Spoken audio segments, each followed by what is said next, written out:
Les organismes communautaires de première ligne sont aux premières loges pour observer l'évolution de la pandémie et des besoins qui en découlent au sein de la population. J'en ai discuté plus tôt cette semaine avec la directrice générale de l'Association bénévole Côte-de-Beaupré, Marie-Ève Lachance. On écoute l'entrevue. Marie-Ève, comment ça se passe dernièrement à l'Association bénévole? Est-ce qu'on a dû adapter nos services à la situation entourant la pandémie? Bien, absolument. En fait, vous avez été mis au courant au fur et à mesure là, de la première vague, tout ce qu'on aurait essayé de déployer pour s'adapter à la situation. L'été s'est bien déroulé aussi avec la diminution là, de la pandémie, ou du moins, on a pu rendre nos services de façon standard. Tous nos services sont revenus à la régularité, au régulier.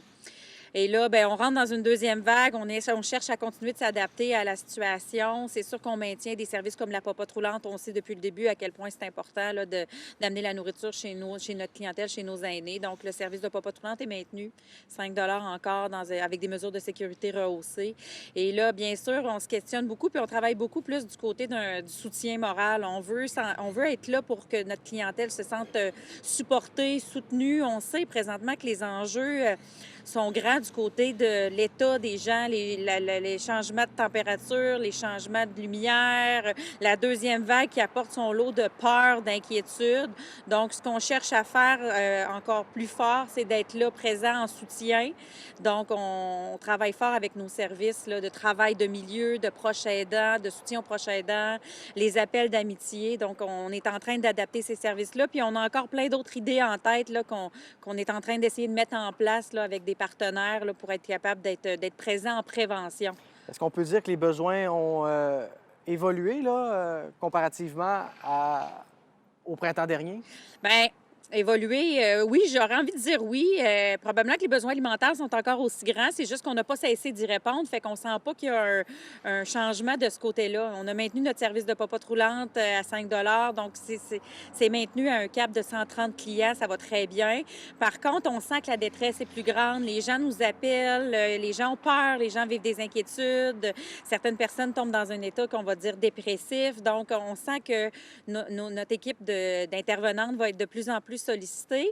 Et puis, donc, je pense que on va devoir travailler plus fort du côté là, de tout ce qui touche le soutien psychologique à notre clientèle, là. Quelles sont les principales actions là, pour venir soutenir les gens qui sont plus isolés? Là? Vous avez parlé, je pense, tout à l'heure des appels d'amitié. Ça fait partie de ces actions-là?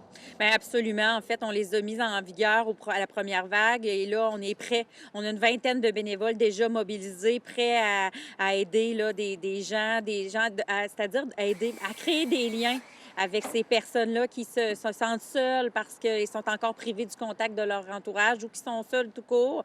Donc, on a des bénévoles qui sont prêts à entretenir des relations au téléphone parce que présentement, on ne va pas chez les gens là, dans ce contexte-là.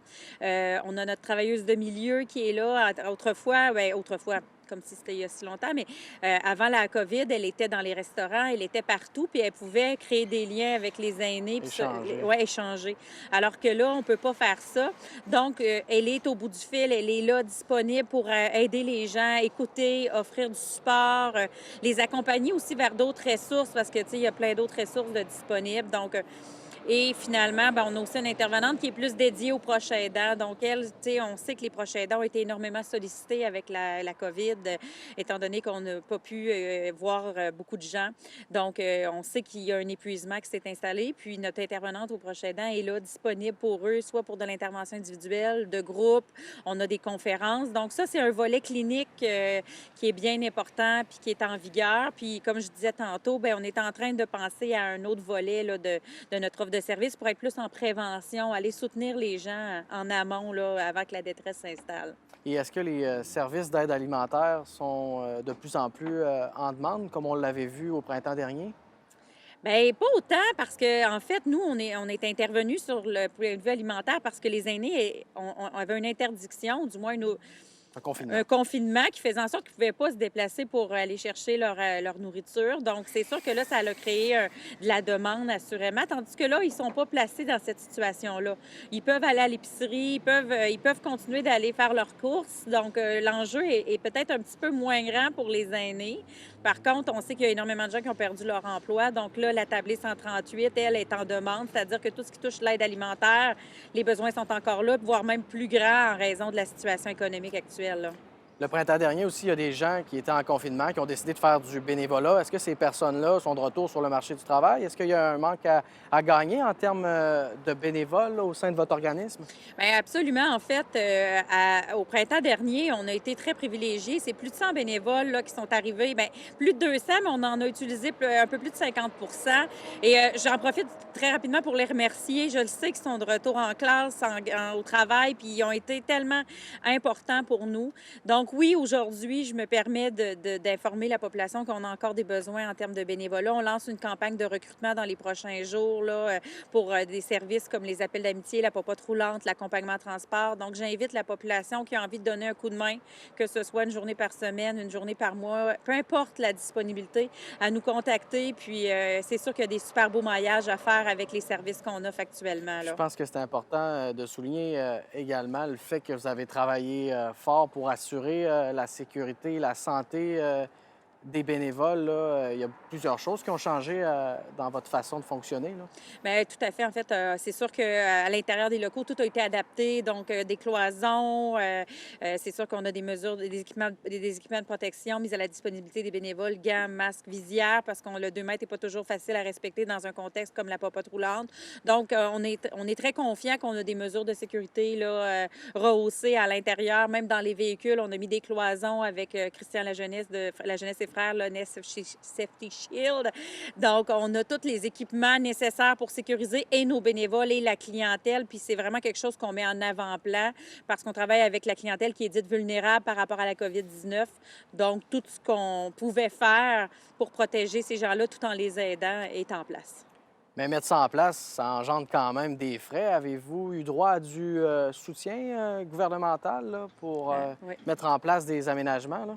Bien, tout à fait. On a pu compter sur le support financier de plusieurs partenaires. C'est sûr qu'il y a le CIUS ont mis en place un fonds d'urgence. On a eu la chance de compter sur Centraide via le fonds d'urgence. On fait partie du programme de la Croix-Rouge pour les équipements de protection individuelle et la formation. La Fondation de l'hôpital Sainte-Anne, qui est avec nous depuis le tout début dans cette pandémie-là, nous soutient financièrement, nous a envoyé de l'aide de son personnel. Donc, un partenariat qui est très fort et qui se continue encore aujourd'hui. Plus de nombreux acteurs du milieu qui ont contribué financièrement pour nous soutenir. Donc, on se dit assez privilégié là, parce que justement, la situation aurait pu être pire que ça, mais avec tout ce soutien-là, bien, on cherche encore à en faire plus. Un autre enjeu qui vous préoccupe assurément, c'est la question des proches aidants. Est-ce que c'est un enjeu sur lequel vous avez travaillé là, dernièrement? Bien, en fait, c'est que nos services sont là depuis bientôt 1 an et demi pour eux. Ils sont durs à rejoindre, sauf que là, on sent que le gouvernement met énormément d'emphase sur eux. On est conscient qu'ils ont été privés de leurs proches dans une certaine mesure à cause des confinements dans les résidences. Ils ont été confinés à la maison avec leurs proches et ils se sont épuisés. Donc aujourd'hui, je veux qu'ils sachent on est là pour eux. Nous, on a des services grâce au financement de l'appui Capital National. Donc, on veut qu'ils se donnent le droit d'aller chercher de l'aide comme proche aidant, de ne pas hésiter à appeler ici à l'association bénévole. On va prendre le temps de les écouter, on va regarder avec eux leurs besoins, puis on va les accompagner. Et un proche aidant, là, c'est dur de se reconnaître. On est souvent le conjoint, la conjointe, le frère, la sœur. Alors, c'est pas parce que vous avez un lien de familial avec la personne que vous n'êtes pas proche aidant. Donc, n'hésitez pas à demander de l'aide avant de vous épuiser, là, parce que vous êtes essentiel dans la vie de la personne. Parce que dans les derniers temps, vous avez quand même organisé des conférences à ce sujet-là, mais le défi, ce que je comprends, c'est d'aller les rejoindre, ces gens-là. Bien, exactement, Thomas. En fait, offrir des services aux proches aidants, pour nous, c'est pas difficile. C'est effectivement de mobiliser ou du moins de rejoindre ces proches aidants-là, qu'ils se sentent concernés puis interpellés par notre offre de service, puis qu'ils voient la nécessité de recevoir ce support-là. Nous, on n'est pas là. On n'est pas là pour prendre soin de l'aider qui a déjà des soins du système de santé. On est là pour prendre soin de l'aidant qui, lui, au quotidien, aide quelqu'un. Puis je pense que ses besoins sont aussi importants. Et nous, c'est sur ces besoins-là qu'on veut s'attarder, là.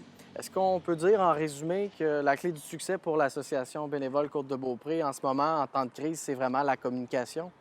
Bien, absolument, absolument. On a besoin que nous, on travaille fort à ce que nos services soient connus et on veut que les gens nous aident à en parler parce que, tu sais, à quelque part, on veut rejoindre une clientèle qui est souvent isolée des communications traditionnelles, ne sont pas sur les réseaux sociaux.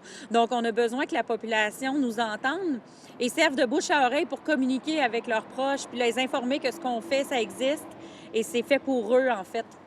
Faut pas hésiter, hein? Si on a un problème, faut le faire savoir, sinon personne va être au courant. Bien, exactement. Puis, tu sais, je vais me permettre de donner notre numéro de téléphone parce qu'on a une super belle équipe de bénévoles à tous les jours qui sont là, qui offrent une écoute, un accueil vraiment unique puis personnalisé. Donc, le 418-827-8780, une préoccupation, des questions, de la peur, peu importe le sentiment qui vous habite, on appelle, puis il y a quelqu'un qui va prendre le temps avec la personne. Si c'est pas nous qui sommes les mieux placés pour aider, bien, c'est sûr qu'on va référer vers la bonne Ben ouais, puis des ressource. fois, simplement d'en parler, ça fait du bien. Oui, exactement.